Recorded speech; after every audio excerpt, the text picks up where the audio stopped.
Welcome to yet another episode of TheReign Show. I'm your host, Marilyn Etmuni. The film industry in Kenya is not growing as fast as the producers of the films may expect.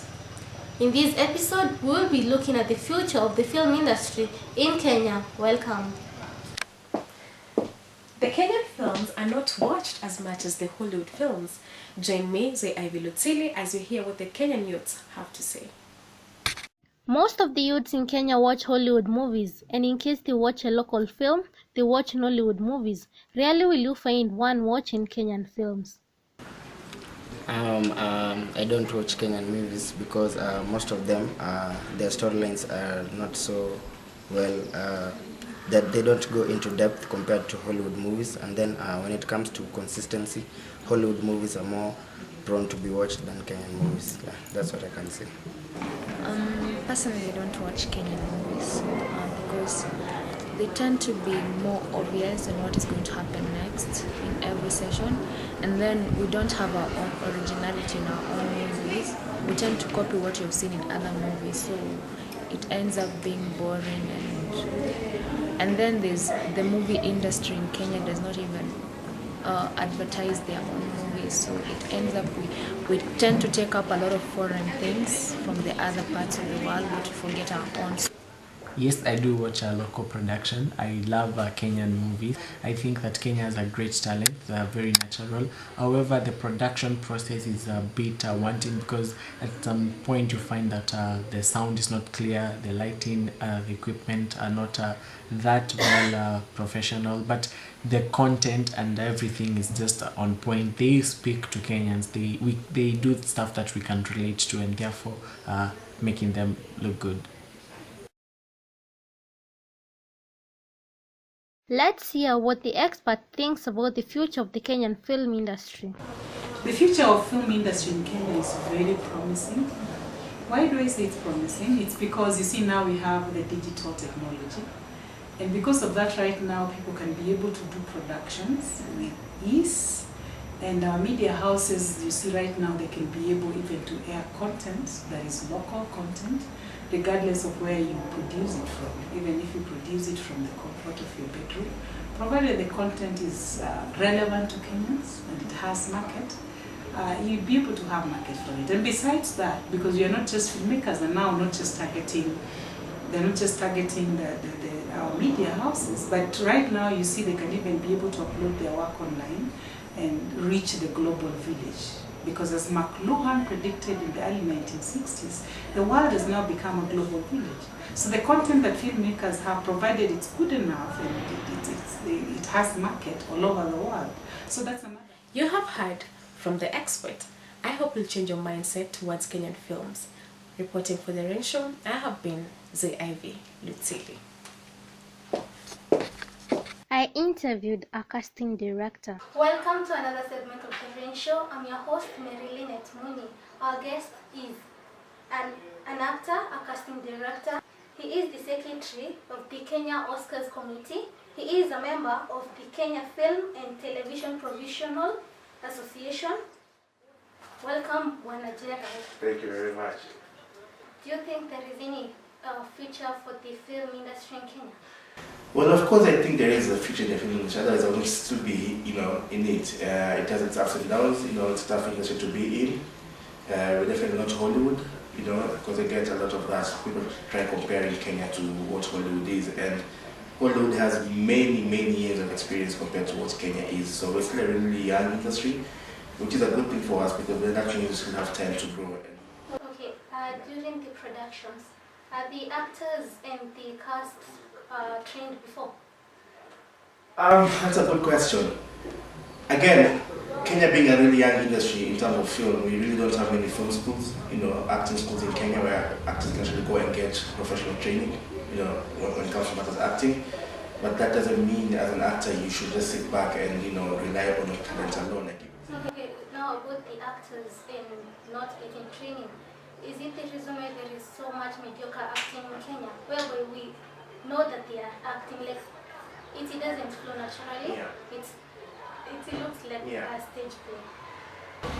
I could say yes. To that. I only quite call it mediocre. I just call it maybe raw and talent, it's raw talent, which has not really been polished up to become better. You know, if you watch movies for Denzel, for example, even when he was starting up, you notice a couple of things Denzel used to do that were really good. You know, as in, even I myself, when I started, during my other project, I would look at myself and think, okay, what the hell was I doing, you know? But it takes experience, you know. Okay, now, is Kenya supporting the film industry, the Kenyan government? Is the Kenya government, well, no, not really. I mean, where, as we are right now, I think there are processes being put in place that are trying to come up with a film bill, which is supposed to make our industry much more easier. But for a very long while, actors have been crying, you know, we need more government support. For example, if you look at the industry, South Africa, for example, or Nigeria, then the government is really supporting their industry. So South Africa has a film fund, which, you know, if you're a filmmaker and you want to shoot a film, they can actually give you half of the money to shoot with some rebates on top of that. Same for Nigeria, the government actually come in and support, you know, the arts. We've not heard of that yet in Kenya. I know film an actor's activist. Every actor fights for the rights for the rights of their actors. I mean, yeah, I can understand why you're saying that, because when I started my blog, actors.ke, I was labeled an actor activist, and I really didn't like the term, because an activist, then, you know, in the real sense of what activism is, I wouldn't quite label myself an activist. But what I was doing as a blogger, and I think you as a film journalist, so basically just highlight some of the issues that actors are going through in Kenya. And that I used to do through my blog, and, you know, just maybe air out issues, you know, like actors are facing these challenges. There's always this issue between this big fight between producers and actors in Kenya, you know, actors complaining that producers are not paying them, you know, actors' welfare and stuff like that. And also at some point I was also the acting executive director of the Kenya Actors Guild. And I think as my work, you know, as the executive director, to try and bring out some of these issues that actors are facing. But I really don't quite call it activism, because that's me doing my duty, you know, as a blogger, as a journalist, and also as a member of the Kenya Actors Guild. Okay, is there any hope for the upcoming actors, like the ones in school? Is there any hope for them in the Kenyan I think there is. I mean, this industry is huge. There's space for everyone in this industry, you know.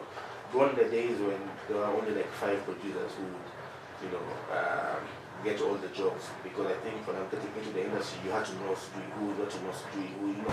Nowadays, if you're a filmmaker, if you're a student with the knowledge you have from school, why not just take a camera, invest in your own camera and start shooting stuff, you know.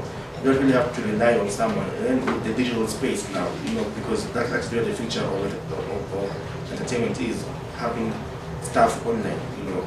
Because I cannot believe broadcast television is dying, you know. The future is digital television. So yes, there's huge. I mean, there's huge space. There's still a lot of untapped. What's the word I'm looking for? Untapped potential in our industry that we still haven't touched on. Okay. So yes, there is for. I mean, if you're really serious about it, because the other challenge is, now that the industry is really open, is that then you really have to fight even harder for your space. Okay, it's not like a time like you just leave school and then you know I'm going to work for that company and, you know, prosper. Nowadays the market is opportunities are a bit, you know, they're everywhere, and people who want to get into the industry are also all over the place. We have so many people who want to get, you know, into the industry, but you have to be really good for it to stand out. So you need to really work on your staff to be able to be among the cream of the industry. Thank you so much for your time. Thank you for having me. See you next time. To our hyper-local report. Hi, my name is Linda Ngarian. Concerning the ministry of gospel as opposed to the industry of gospel, there are 2 sides to it, I think. There is the audience and the artist himself. We as the audience know what we are looking for. We probably, you want connection to God. Some are looking for the styles that are being showcased in the gospel industry, and even the artists, some are just looking to make it. They're looking for which one can make me most money as soon as possible. Others really are legitimately into the ministry, and they want to speak to people about what God has revealed to them. So again, at the end of the day, it's about you, the audience, selecting what you want. You have to choose which artist connects to your needs. But it's not just my opinion. So hi, I am Gikaru, and in regards to the gospel ministry and industry, these two have a thin line because you can't sieve out the industry out of the ministry. For instance, the industry is supposed to preach the ministry. It's supposed to like spread the gospel. So you'll find that there's a difficulty when we find artists are trying to deviate from what the gospel is expecting from like preaching the gospel, and they want to do different styles of music. They want to like get the money instead of spreading the word. So on the other hand, it also affects the audience because the audience thinks that, if I am a Christian, then my music should be gospel, and if the gospel is not preaching to me as a Christian, then there's a problem. Yes, gospel ministry is actually turning into an industry because you can see most of these artists are doing it for the sake of money, and most of them are not really preaching what the gospel says, but they are just doing it. You can see it from the way they perform. You see a secular artist and a gospel artist nowadays, you can't differentiate from their performance. 5 a.m. We're still out. And it's my period. But here I am, best night ever. New Always Ultra, unlike the fluff-filled pad, has liquid locking gel, and gel can't leak. Here's to staying out till sunrise. Up to 100% leak protection. Clean, dry, fresh. Always. We have been discussing on the future of the film industry in Kenya. This has been The Rain Show, and I have been your host, Marilyn Etmoni. Thank you for your time.